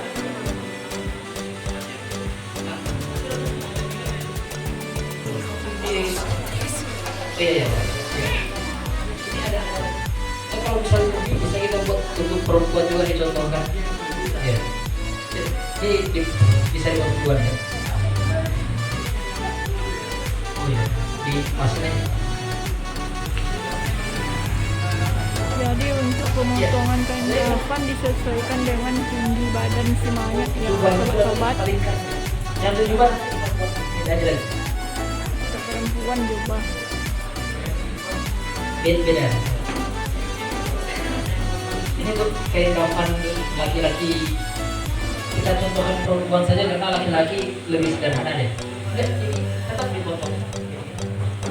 Potong dua berarti ya.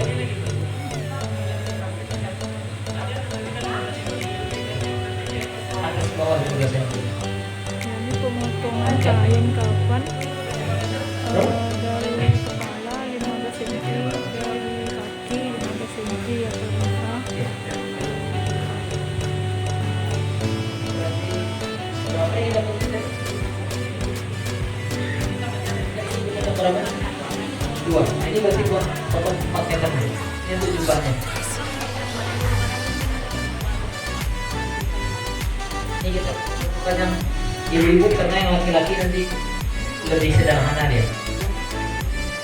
Ya, taruh sini ya. Ini bapak ibu ya, ini kita buat 2 meter. Ini tuh yang paling bawah. Sekarang kita Nah ini praktekkan, saya pikir kurang lebar ini. Ya, dia kalau sebaiknya yang lebih lebar lagi, sehingga kita tidak perlu menarik sisi kanan sisi kiri. Dia memang kadang ada kain kafan yang kurang lebar. Biasa kalau yang kurang lebar, jadinya narik, ya gitu jadinya. Nah, ini kurang lebar kita tarik sisi kanan sisi kiri jadinya. Nah, tapi ada yang sebagian mau sudah lebar nggak perlu dibuat kayak gini. Ya. karena berhubung kain kafan Yang satu lagi kurang sini. lebar, sobat-sobat, jadi Ya, tapi nanti kalau yang praktek aslinya maksudnya memang ada jenazah, sebaiknya yang tadi yang lebar nih. sebetulnya sobat-sobat di rumah kalau untuk kain kafan ini sebaliknya Boleh. kayunya yang lebar. Ini kalau syukur berikan kepada salah sahabat yang meninggal apa istilahnya tempat beliau. Boleh ditambahkan dengan itu tetap bukan di mana jadi apa akan cukup. Dia boleh ditambahkan di atas juga masalah. Karena kan kapal nggak akan cukup kan pendek ya. Ya. Yuk balik ini Bapak Ibu ya. Ini karena kondisi kurang lebar kita buat sisi kanan sisi kiri. Tapi kalau lebarnya sudah cukup tidak perlu lagi sebenarnya. Baik, kemudian yang kedua kita buat baju kurungnya lagi. Berarti Ini potong yang mandi 4 meter. mayat perempuan Kurang dikit 3 meter setengah. Karena kan di sini nanti kan kepalanya. ada 5 lapis kalau untuk Tiga kain meter setengah. kafan perempuan. Yang dua Dia kan di belakang. 3 meter setengah kali 2 4 meter. Ya. Untuk jubahnya 1, untuk sarungnya 1, untuk jubahnya 1. Ah ya segitu pas. Pas panjangnya nazar tadi kan. Ya segitu pas. Ya. Kemudian kita taruh di sini, bolongkan di atas.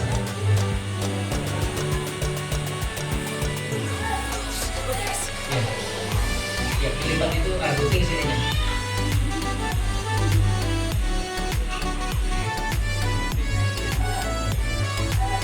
Nah, ini kepalanya nanti. Kalau laki-laki Bapak Ibu berarti 3 aja kita buat kayak gini selesai sudah. Lebih simpel lagi-lagi. Tapi kalau perempuan ada baju kurungnya, ada ininya, Rupanya gitu. Posisinya di ke atas itu berarti. Jadi sisi satunya di ke atas ya. Iya di ke atas dulu. Ya. Setelah itu kita buatkan celana dalamnya. Itu kecil aja kecil. Ya kecil aja. Ya. Kemudian satu untuk sarungnya, satu untuk jilbabnya. Ya. Dia gimana gampang ikatnya aja. Diikat dia. Diikat. Ada kayak pempes. Oh iya iya. buat bawahnya itu untuk bisa mengikat ini, ikat sisi atasnya nanti dilipat diikat. Jadi dilipat ke atas, kemudian kita ikat gitu. Popok bayi gitu. Dan ini juga bagi laki-laki sebaiknya dibuat juga. Sama kalau orang pakai ihram lah laki-laki kan tidak bagus juga kalau cuma pakai ihram saja. Nah itu ya. Oke baik. Nah sebenarnya ini saja nanti mengikatnya. Di bagian sininya di yang ikat yang ini di sini dibuat ada ya, atau mungkin ikatan tambahan terserah saja lah. Yang penting gimana bisa mengikat saja nanti. Baik Bapak Ibu. Kemudian untuk sarungnya buat kain sarung berarti setengah dari ini. Satu lagi jilbabnya yang tadi saja. Kain sarung setengah sini. Nah, Sarung. Nah, ini berarti posisinya nanti ini. Ini untuk ukur aja dulu. Enggak, ini betul. Ini untuk ukur aja. Ini taruh di maaf. Untuk ukur aja. Taruh di ya.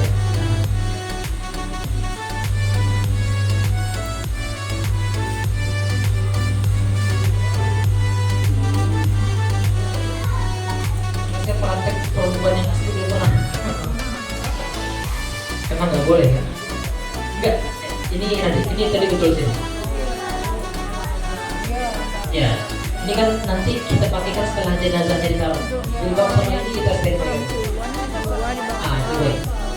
Nah, yang pertama Bapak Ibu, ini tadi pokoknya sini.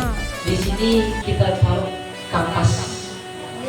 Ya, kita taruh kampas di sini. Di atas Di popok. sini kita kasih kapas. Dan di yang lain-lain juga kita kasih kapas pas di dekat anggota tubuhnya. Ya, pas anggota tubuhnya saja berarti sejajar ini dikasih kapas semua. Ya. Ini di sini khusus tambahan. Nah, ini untuk pokoknya dulu. Nah, ini baru anggota tubuh yang lain di sini. Di bawahnya. Semua dikasih kapas ya.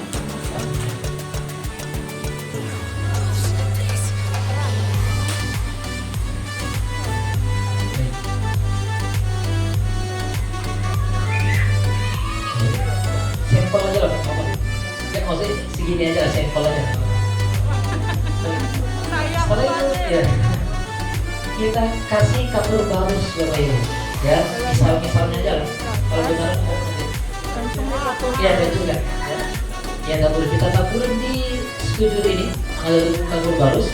Kemudian disunahkan juga dikasih wangi-wangian. Di apa ini? Kalau wangi-wangian terserah di sekujur kapan. Ini apa nih? Oh ya, dia biasanya satu paket nih. Tapi kalau yang ada terpisah pun masalah wangi-wangian bebas saja. Jadi kita kasih wangi-wangian. Setelah ini sudah aman misalnya, baru kita Kasih angkat kapas, jenazahnya. dikasih kapur Nah ini barus, pastikan tadi auratnya tidak nampak. langsung diangkat jenazahnya ya. Ini jenazah perempuan. Jadi pokoknya mana di bawah ini? Oh ya nanti ya. Ini Oke, pengangkatan mayat kita ya. taruh pas di sini. Langsung. Oke, baik. Nah, yang pertama kita pasang ininya dulu.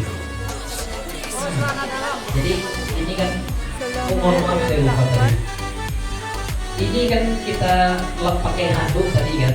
kalau pakai handuk ini otomatis sudah kita ganti nih. Ini udah anggap udah kain lain ya. Ini dilepas aja Pak. Kan yang ini lepas aja. Ya. Ini anggap ini sudah kain baru. Karena tadi udah basah, ini udah handuk. Setelah ini maka kita pastikan gini, kita pasang dulu pokoknya. Payah juga dia bisa bisa aja ya. Tanpa kita membuka auratnya, ya. Anggap sudah kita tutup ya, Bapak Ibu. Ya, ini sudah kita pasang seperti ini. Baru kemudian kita masukkan Yang pelurnya. pertama angkat ayatnya, langsung dipasang Sampai kita tutup pokoknya, sumber, langsung dipasang lubangnya, baru kita sarungnya, ya, baru kita angkat ininya. Ya. kainnya. Mana yang sarungnya tadi kita pasangkan di atas ini. Lalu setelah lubangnya langsung sarungnya. Jadi memang untuk perempuan lebih banyak lapisannya, ya. Nah ini baru yang ini kita rapi-rapikan, kita masukkan ke dalam, ya. Sehingga nanti yang bagian ini tidak berantakan di sini. Ini pun digulung, masukkan ke dalam, ya. Karena ini yang bagian luarnya ini nanti. Ini nanti kita masukkan ke dalam, dia masukkan ke dalam. Beda sama kainnya, dimasukkan ke Ini enggak dalam tubuhnya. ini luar tadi. Kalau di luar tidak boleh dibuka. Nah, ya kita rapikan. Baik. Setelah itu dibawa dari.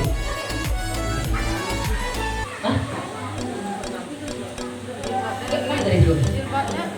Belum dipotong lagi. Oh iya. Setelah Nah, kita pakaikan pasang jilbabnya nih biasa pakai sarung, lalu terakhir pasang jilbab. kurang lebih lah ya. Tidak perlu menutupi wajah, karena wajah nanti ditutup pakai luar ini.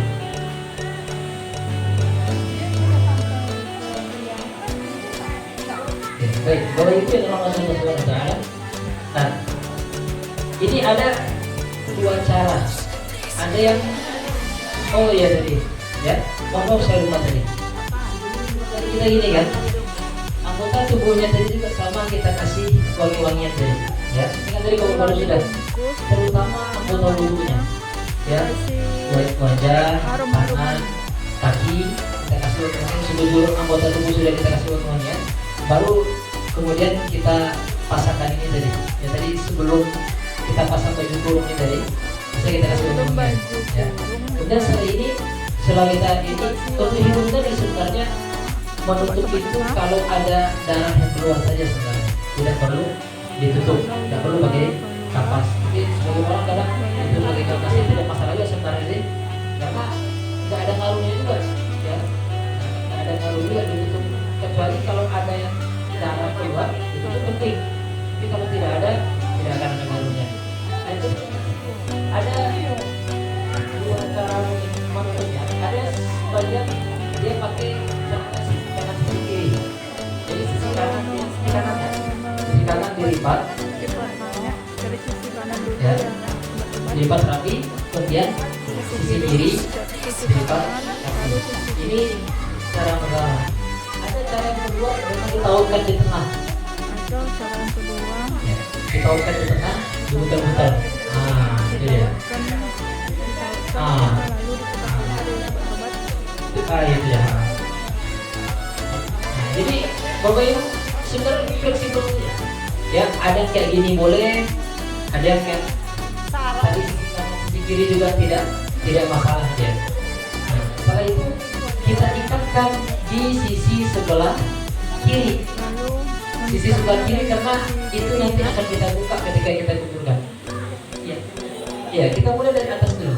Kita ikat. Maksudnya Ikatnya di tuh. sisi sebelah kiri.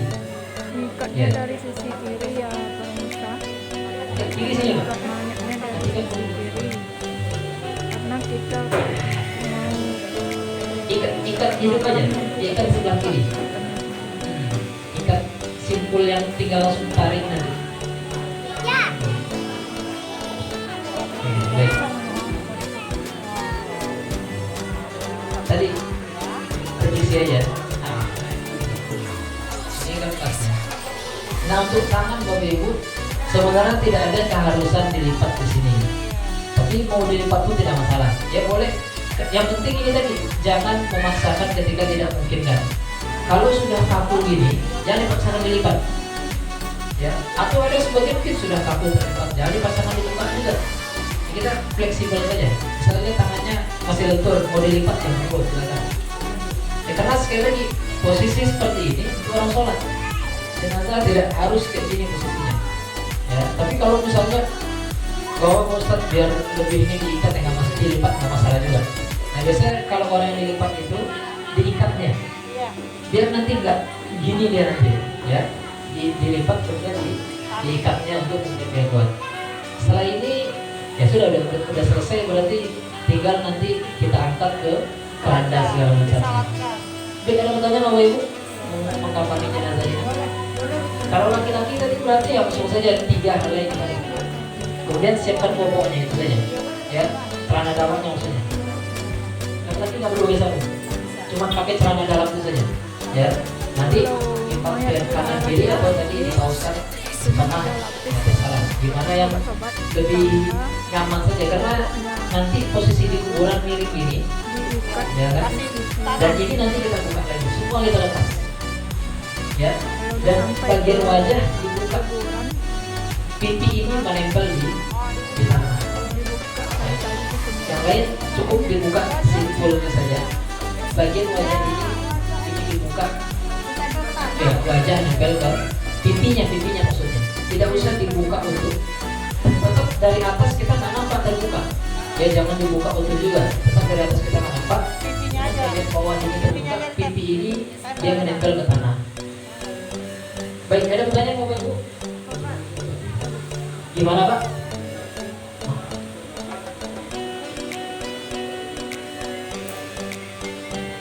Allah, saya kurang mungkin kalau ada Allah, tapi yang saya pahami, yang saya pelajari, yang wajib nempel itu pipi saja, ya. Kalau juga lagi Allah, mungkin kalau ada juga tidak masalah juga sebenarnya, ya. Tidak masalah juga. Ada lagi? Silakan Ibu.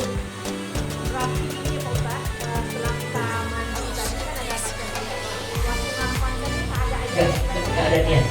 Dia katakan tadi untuk mandi itu terkait dengan niat mensucikannya.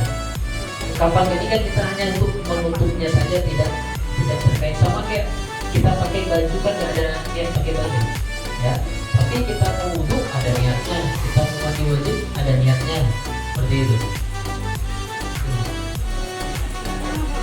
Ya. Mengkafani tidak ada rukunnya, penting itu tadi. Kalau dibilang tidak ada ya ada juga rukunnya, berarti harus tertutup seluruh anggota tubuhnya itu aja berarti, ya. Harus tertutup anggota tubuhnya menggunakan kain tidak berjahit, ya, menggunakan kain tidak berjahit. Untuk warna yang utama warna putih, dan sebenarnya dianjurkan untuk sederhana. Nggak perlu misalnya kain kafan dibeli yang paling mahal kalau orang kaya, nggak perlu, akan hancur juga. Ngapain wazir, bagus diinfakin buat tambah pahala gitu kan. Bahkan Abu Bakar As-Siddiq beliau meminta kain kafan itu dari kain yang paling murah, ya, paling murah, karena dia kan dia buat mati aja, nggak akan ada pengaruh apa-apa, jadi juga nggak ada nyaman nggaknya, nggak terkait dengan kain kafan ya kan.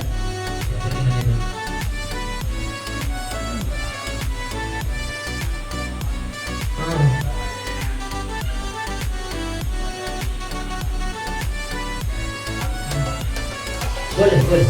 Dia syaratnya yang suci, ya, suci.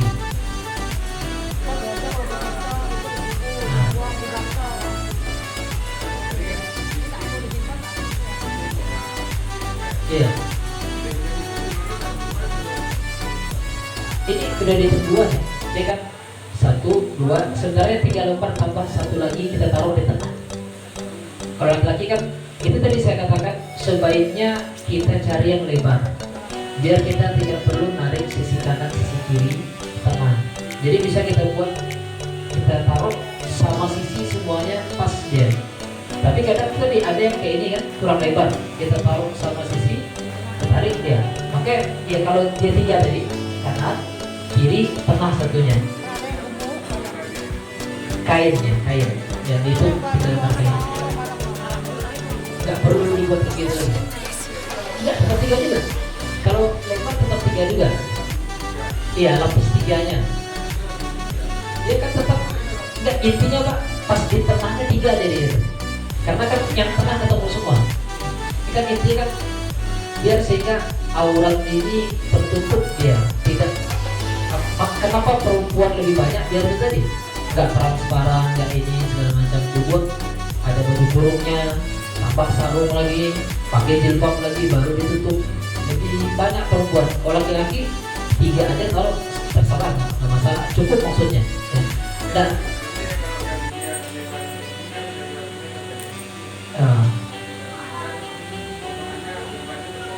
tetap 3 potong. Tetap 3 potong juga. Ya, tetap 3 potong. Sama. Dan untuk jumlah potong ini sebenarnya anjurannya 3 dan 5. Kalau ternyata agak tipis misalnya, laki-laki ya boleh 5 jadinya.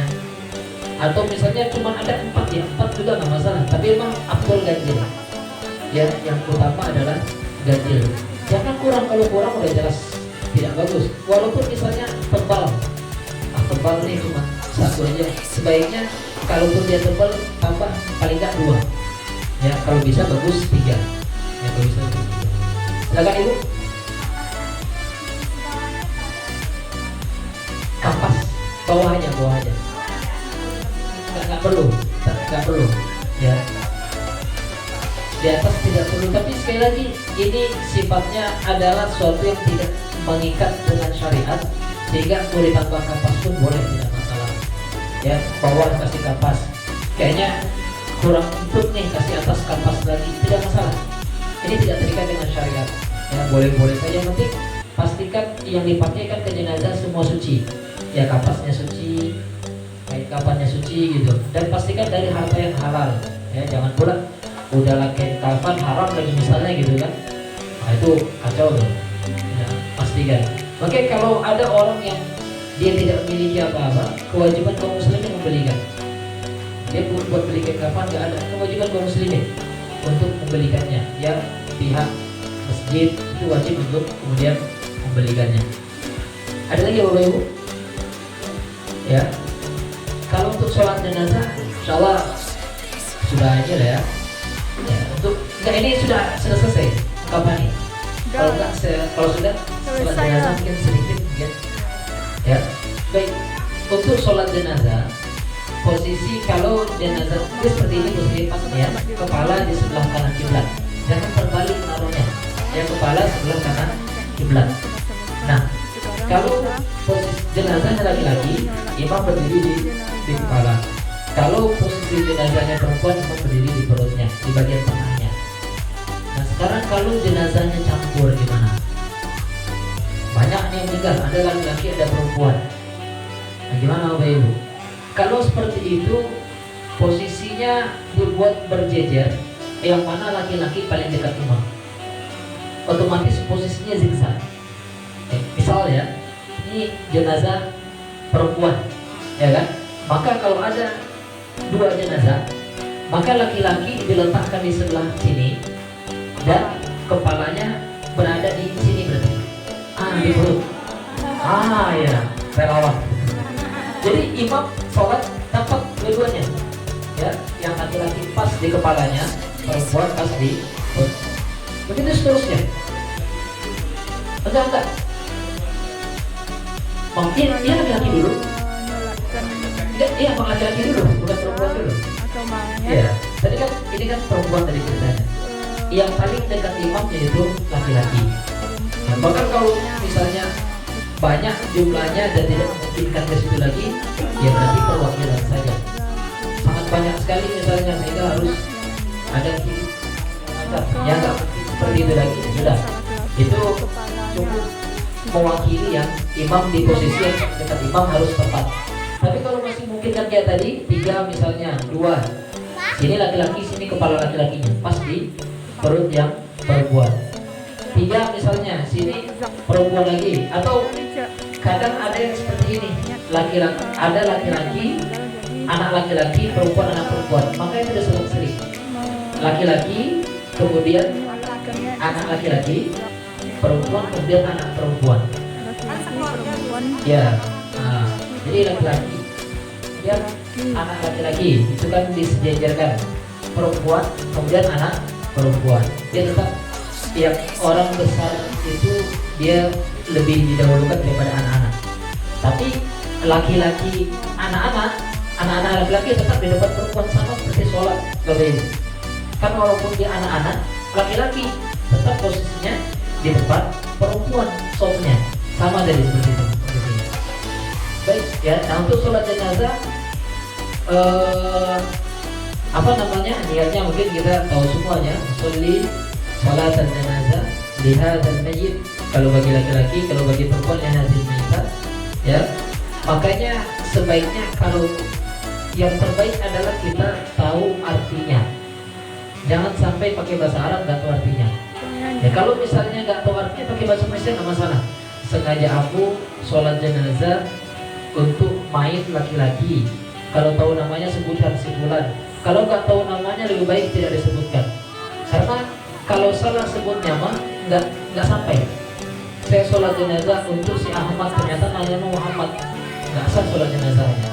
Maka lebih aman saya sholat jenazah untuk mayat laki-laki ini, untuk mayat perempuan ini. Tidak perlu menyebutkan nama kalau tidak tahu ya. Fardu kifayah lillahi ta'ala ya. Kemudian takbir ya, takbir yang pertama membaca surat Al-Fatihah. Tidak perlu membaca doa iftitah ya, saking memang harus disegerakannya nggak pakai iftitah lagi, baca Al-Fatihah. Rakaat kedua atau takbir, setelah itu takbir Allahu Akbar ya. Setelah takbir kedua membaca salawat yang sempurna, Allahumma sholli ala Muhammad wa ala ali Muhammad sampai innaka Hamidum Majid ya, salawat Ibrahimnya yang sempurna. Selesai kemudian takbir lagi, kemudian takbir ketiga membaca doa untuk jenazah yang minimal doanya Allahumma ighfir lahu warhamhu. Itu minimal itu memintakan ampun dan memintakan rahmat. Jadi kalau nggak hafal Bapak Ibu, dua itu hafalin. Laki-laki Allahumma ighfir lahu warhamhu. Ini juga nggak boleh salah. Kalau laki-laki hu, kalau perempuan ha, kalau dua orang huma, kalau tiga orang laki-laki hum, tiga orang perempuan hunna. Ini Bapak Ibu harus hafal. Tapi ini kita kan jarang banyak jenazah ya, biasanya cuma satu-satu ya hu ha aja kan. Kalau laki-laki hu, perempuan ha. Kalau nggak hafal ringkas saja Allahumma ighfir laha warhamha, sudah. Habis itu doa terserah kita ya, doa terserah kita. Kemudian takbir lagi, setelah takbir keempat baru baca Allahumma la tahrimna ajrahu wa la taftinna ba'dahu ighfir lana wa lahu wa li ikhwanina alladzina sabaqul iman wa la taj'al fi qulubina sampai terakhir. Setelah itu assalamualaikum. Nah seperti itu. Bagaimana kalau masbuk? Sholat jenazah ada masbuk juga. Kalau yang masbuk maka sama seperti sholat jamaah juga. Dia melanjutkan sendiri dan ikut dengan bacaannya. Imam takbir Allahu Akbar, imam takbir kedua dia baru datang, maka imam baca salawat, dia baca Al-Fatihah. Imam takbir ketiga baca doa, dia baca salawat. Imam takbir keempat baca doa untuk umum, dia baca doa untuk jenazah. Imam salam dia tambah satu takbir lagi. Jadi jangan dikira sholat jenazah nggak ada masbuknya, ada juga. Terdapat, jangan imam salam juga, berarti nggak sempurna sholat jenazah. Karena rukun, 4 takbir itu rukun. Kalau dia cuma 3, nggak sah sholat jenazahnya. Ya, baik Bapak Ibu rahmatullahi Allah subhanahu wa taala. Iya.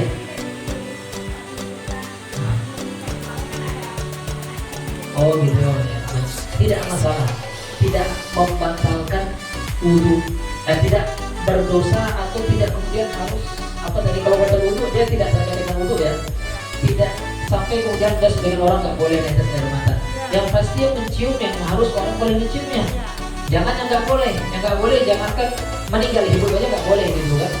Harus yang mahramnya, suaminya misalnya, anak laki-lakinya, saudara laki-lakinya, ya kemudian misalnya pamannya, ya kakeknya kalau ada, pokoknya jadi mahramnya itu tidak masalah. Ya tidak ada ini, bahkan air mata sebagian orang itu tidak masalah, tidak ada, karena air mata tidak najis kecuali terkena suatu najis maka nggak boleh, harus kita bersihkan. Tapi kalau air mata yang mana tidak najis, Tapi ya. kebanyakan apa nih, Ustaz? Kebanyakan dia menutup wajah itu Ustaz. Nah, Ya, kadang disitulah orang yang dilarang Ustaz. itu yang sebenarnya pemahaman yang kurang tepat. Ya mohon maaf, itu pemahaman yang kurang tepat karena tidak ada masalah syariat yang dilanggar di situ. Ini adalah mahramnya, boleh dia mencium, menetes air mata tidak najis, tidak masalah. Itu saat terakhir untuk melihat wajahnya. Itulah yang paling menangis terakhir itu. Sama pas nanti setelah dikuburkan mau ditimbun, itu barang lagi. Itu yang terkadang sebagian pemahaman di masyarakat malah menyulitkan. Sebenarnya tidak seperti itu. Baik Bapak Ibu, ada lagi saya mungkin? Ya. Ya saya. Ya.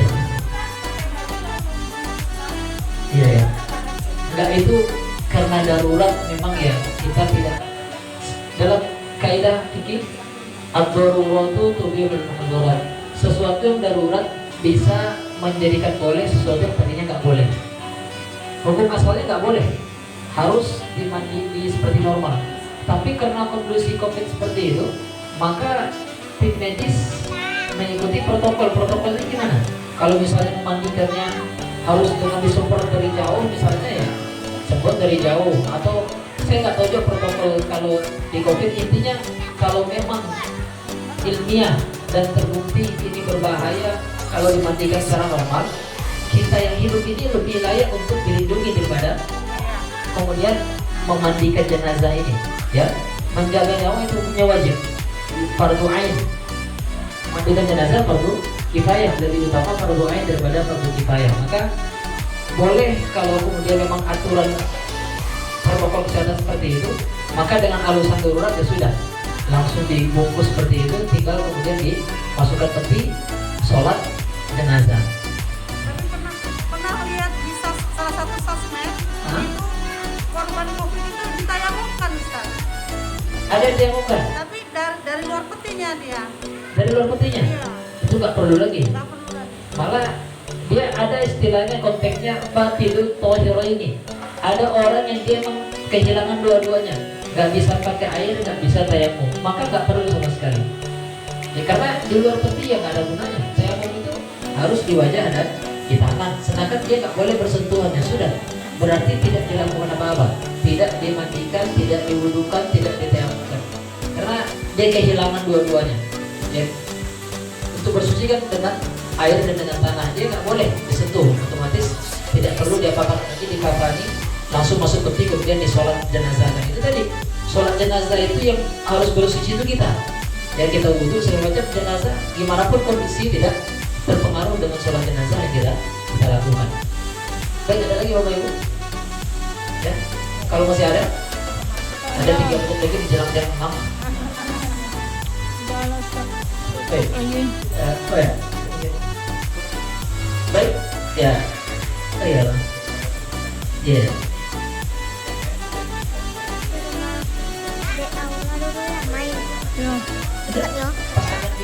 Maksudnya enggak masalah. Ya. Enggak, sebaiknya memang ketika diikat itu sudah total loh. Jadi kalau masih ada yang akan mencuri segala macam sebelum diikat. Jadi karena akan ribet dia nanti. Ya, akan ribet dia. Kalau maka ikat sempurna sebelum tutup sempurna, sebelum diikat itulah. Ayo yang mau ini gitu kan. Karena nanti kalau sudah diikat ya sudah, taruh di dalam kuburan. Karena kita buka semua baru bisa dilepas ininya. Ini pun dibuka, buka, baru bisa dilepas bagian bawahnya saja dibuka. Tipis sebelah kanan nempel ke tangan. Seperti ini.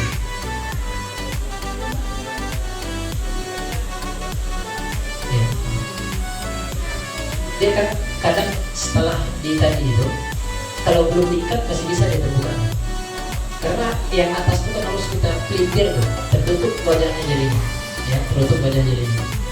Sebelum diikat itu pastikan ada yang mau mencium segala macam diperbolehkan. Itu kalau sudah ya sudah. Nah, diikat jangan dibuka lagi. Atau kalau buka lagi ya buka lagi. Setelah itu ikat lagi. Begini. Kain yang tadi ini nggak masalah. Setelah kita kain kapan semua ditutup, mengikatnya diakhirkan bisa. Ya, mengikatnya saja setelah dicium semua baru kita ikat. Baik, mungkin Bapak Ibu cukup mungkin ya. Kalau tidak ada, kita tutup dengan doa mungkin ya. Sebelum kita tutup, marilah kita bersifat kepada Allah Subhanahu wa taala. Astaghfirullahaladzim alladzi la ilaha illa huwal hayyul qayyum wa natubu ilaih. Astaghfirullahaladzim alladzi la ilaha illa huwal hayyul qayyum wa natubu ilaih. Astaghfirullahaladzim alladzi la ilaha illa huwal hayyul qayyum wa natubu. A'udzu billahi minasyaitonir rajim. Bismillahirrahmanirrahim. Alhamdulillahi rabbil alamin. Hamdan yuwafi ni'amahu wa yukafi mazidah. Ya Rabbana lakal hamdu kama yanbaghi li jalali wajhika wa 'azimi sultanik. اللهم صل على سيدنا محمد وعلى آل سيدنا محمد إنك حميد مجيد. اللهم اغفر للمسلمين والمسلمات والمؤمنين والمؤمنات الأحياء منهم والأموات. اللهم أصلح لنا ديننا الذي هو عصمة أمرنا، وأصلح لنا دنيانا التي فيها معاشنا، وأصلح لنا آخرتنا التي إليها معادنا، واجعل الحياة زيادة لنا في كل خير، واجعل الموت راحة لنا من كل شر. اللهم لا تدع لنا ذنبا إلا غفرته، ولا هما إلا فرجته، ولا دينا إلا قضيته، ولا حاجة من حوائج الدنيا إلا قضيتها ويسرتها يا أرحم الراحمين. اللهم إنا نسألك رضاك والجنة، ونعوذ بك من سخطك والنار. اللهم أعنا على ذكرك وشكرك وحسن عبادتك. ربنا لا تزغ قلوبنا بعد إذ هديتنا وهب لنا من لدنك رحمة إنك أنت الوهاب. ربنا هب لنا من أزواجنا وذرياتنا قرة أعين واجعلنا للمتقين إماما. ربنا اغفر لنا ذنوبنا ولوالدينا وارحمهم كما ربونا صغارا. ربنا آتنا في الدنيا حسنة وفي الآخرة حسنة وقنا